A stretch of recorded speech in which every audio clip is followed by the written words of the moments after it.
So I didn't actually finish the original Resident Evil 3 until a couple of months ago when I did my review for it in preparation for the 2020 remake. And while it wasn't the best one in the trilogy, it still has a lot of merits to it even to this day. It's classic Resident Evil as you know it, the action is intense, and it has, in my opinion, one of the best villains in gaming history, Nemesis. With my newfound love for Resident Evil 3, I was really excited to see how the remake was going to up the ante, especially given how awesome the remake for the second game was. Although seeing how the remake for the second game only came out a year ago at this time, it left me concerned as to whether or not the third game was going to be rushed, and, well, that's what we're here to discuss. Apparently, Remake 3 had been under development for roughly 3 years before it was officially announced in late 2019, so it seems that Capcom was working on both this and the remake for the second game simultaneously, with the second game most likely getting more attention. A lot of the assets from that game make their return in the third game, which all works just as well as it did there. You've got a much better control scheme, over-the-shoulder aiming, a more helpful map system, pouches to expand your inventory, etc, etc. Can I just say as well, I absolutely love the redesign for Jill. It's one of my new favorites in the series. It maintains the classic look and extraordinary detail while being its own thing, and her character's just as snarky and wisecracking as before, which is great. She's a complete slob though, her apartment is super filthy. I worry about her hygiene. Carlos needs a damn haircut too. How the hell does he see anything with those locks? And Nikolai, he's somehow even more of a one-dimensional villain than he was in the original. How is that possible? Well, aside from those, the plot is pretty much the same as it was before. A giant invincible creature called Nemesis is on the hunt for any remaining STARS members, which Jill Valentine used to be a part of. This is to prevent them from spilling the beans about Umbrella's secrets, so Jill is continuously on the run trying not to get herself killed. She meets with the UBCS, Umbrella Biohazard Countermeasure Service, and Jill teams up with one of their members, Carlos, to help each other escape Raccoon City. Gameplay-wise, well, pretty much everything I talked about in the Resident Evil 2 remake is all present in the Resident Evil 3 remake. Zombies are just as resilient to bullets until you get the shotgun, which blows their heads off, and the add-ons you can get for your weapons make your time a bit easier. Ammo is freaking everywhere in this one though compared to Remake 2. I actually ran out of slots on my inventory a few times because of how much ammo I had, even with the added pouches. The knife isn't even durable anymore, unlike the second remake, so have at it when the zombies are down and save your bullets. I guess that may have been done because Jill can't really take much damage this time. She's way more fragile in the remake for some reason. 1 or 2 bites is enough to make her start holding her sides. I don't recall her being so weak in the other games. I suppose another way to help avoid that is to use Jill's returning dodge mechanic, which you can now perform manually instead of waiting until the enemy's just about to hurt you. Though there is a perfect dodge maneuver as well if you press the button at just the right time. This then slows down time very shortly so that you can unload more bullets. Honestly, I kept forgetting I had a dodge feature during the first couple of hours, but as soon as I found its usefulness in the hospital section with those irritating hunters that still do instant kill attacks 20 goddamn years later, I found myself dodging a lot more often. Otherwise, I used it a couple of times while trying to avoid Nemesis, and maybe with the new weirdly designed sewer monsters. Seriously, I don't know what these things were supposed to be. They look like paler Audrey 2s walking on 2 legs. I also didn't like how these things instantly killed you if they touched you. What is this game's obsession with instant deaths? I think the zombies and creatures are more than enough to deal with. The worst moment for me was after spending maybe 20 minutes near the end trying to figure out where these fuses were to get the elevator working. I got to the last one behind this steel container in front of you, but as I was fending off against zombies, one of those creatures snuck up behind me from another steel container, causing me to start all of that searching again. They had to have done that on purpose. You're not focused on the container behind you, so how was I supposed to know the creature was there? That's cheap. The second half of the game in general I don't think was as strong as the first half. There was more trial and error here, late game enemies do crazy damage, and as I said, the instant kill attacks are a great nuisance. Some mechanics of the game also just kinda disappear in the second half. Like these enemies that shove deadly maggots down your throat and you need to use healing herbs as a sort of bug killer. It's pretty annoying and I'm glad it's secluded to this single area, but why was it introduced in the first place? Sadly, this also applies to what for me was easily the most disappointing thing about Remake 3, Nemesis himself. In the original, he was a clever specimen that made you feel like he could show up at any time to try and kill you. He often showed up in random spots, and even if you were in a save room, you weren't completely safe, because as soon as you step out, he's ready to chase you again. It was a great mix of tension and fear to keep you on your toes, and every time you heard that one word of his, STARS, you knew you were in trouble. The remake only does this once throughout the entire game, in downtown Raccoon City during the first hour or two. Every other time you meet him, it's either a scripted sequence or you're simply going along a linear path until you lose him. The original had him appear at certain points in the story as well, but you still had to think about the best way to get by him. It wasn't relegated to a quick cutscene and a few boss fights spread out. It's probably why the demo that came before the remake's release only showed this part of the game. It tricked you into thinking that the whole game would be like this, and I really don't understand why it isn't. What was the point of having Nemesis act like this only a single time? Even then, Nemesis's AI isn't nearly as clever as it was in the original. He's still fast, hurts a ton, and will follow you into other buildings, except for this toy store for some reason where he just stares blankly through the window. What's he doing? Is he sad that Toys R Us no longer exists? And I don't know why, but seeing Nemesis casually pop out of the drugstore is super amusing to me. He's just there like, oh god, this is embarrassing. Look, I have a very bad skin condition and the only cream that works comes from here. So yeah, when Nemesis, the main focus of Resident Evil 3 and one of the biggest threats in the series, isn't especially scary, something has gone horribly wrong. Mr. X made for a better Nemesis than Nemesis. Not even downing Nemesis is all that worth it when it isn't a scripted sequence, because he only gives you 2 weapon upgrades that honestly you're probably fine not having. And just as you're really enjoying yourself with the remake, it abruptly ends after 5 hours. For a full-price AAA release, that's far too short. Granted, the Resident Evil 2 remake wasn't that long either, roughly the same length, if not slightly longer, but it had a second campaign with a different character, a different plotline, and an extra final boss to keep you interested. Remake 3 not only doesn't have any of that, but it's also cut a number of things from the original that would have otherwise made for a less empty experience. The clock tower and Raccoon Park areas are nowhere to be seen, the boss fight with that giant tremor isn't there anymore, scenario choices are no longer in the game, which severely decreases the replay value just on its own, leading to only one ending and no epilogue stills post-credits. Most of the puzzles have also been scrapped. You get a couple of new ones sprinkled occasionally, but that's about it. And Mercenaries mode isn't anywhere in the game either to try and get you to come back to beat your score. The replay value is particularly low with Remake 3. The best you're gonna get is buying everything in the store with in-game money after finishing the story that you earn by doing achievements. However, unless you really want that specific weapon, costume, or modifier for your next run, there's not much reason to return to this game. I love putting on Jill's classic Stars uniform again in full HD, but that's not going to be enough to convince me personally. Capcom have tried to make up for the short length with a multiplayer component called Resident Evil Resistance. It's treated as its own separate game and a separate download on the disc, but I didn't bother trying this out. I haven't had a PS Plus subscription in well over a year, and I don't fancy renewing it just for this. From what I've heard and seen, that's probably for the best anyway. I only bought this for the Resident Evil 3 remake, to me the most important part of the package, and it does a lot of things that are both better and worse than the original. Controls are much tighter, graphics and voice acting have greatly improved, and shooting enemies feels good, but the one thing that's supposed to make it stand out from other Resident Evils, Nemesis, is significantly toned down here. Not just with him, but with all of the excluded content from the original, this isn't the most faithful of remakes. It's basically a whole different game. That said, Remake 3 also plays it pretty safe for the most part. It does change a lot to stand out from the original, but it's also borrowing a fair bit from other successful action titles and even the more action-focused Resident Evils, especially with the scripted sequences. There's a little bit of a Resident Evil 6 vibe to it all, which isn't a good sign. I know I've been heavily negative throughout the entire video, but that's not to say I didn't enjoy my time with Remake 3. I'm still glad I played this game. It's just not as good as it could have been. I definitely say pick this up, but at a discount. It's not worth paying full price at all. It's over before you know it, and it's simply not as amazing as the Resident Evil 2 remake. Go play that instead if you haven't already, and come back to Remake 3. Bear in mind as well, I only finished the original game for the first time a couple of months ago, so I don't have any nostalgic bias towards it. I didn't grow up with the original at all. My family never even owned a PS1 at the time. So for someone like me to feel this underwhelmed with the remake should really say something. That's a very big shame. What could have been so much more is instead something that left me wanting more. Perhaps it could be fixed with DLC, at least bring the clock tower and park areas back, but I don't think that's really in Capcom's interest.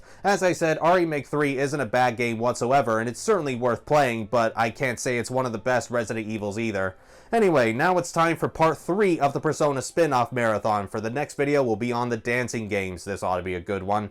Thanks everyone for watching, you all have a good day, and take care. Although seeing how the second game only came out a year ago at this time, it left me concerned as to whether or not the remake for the third game was going to be, but I don't think that's really in...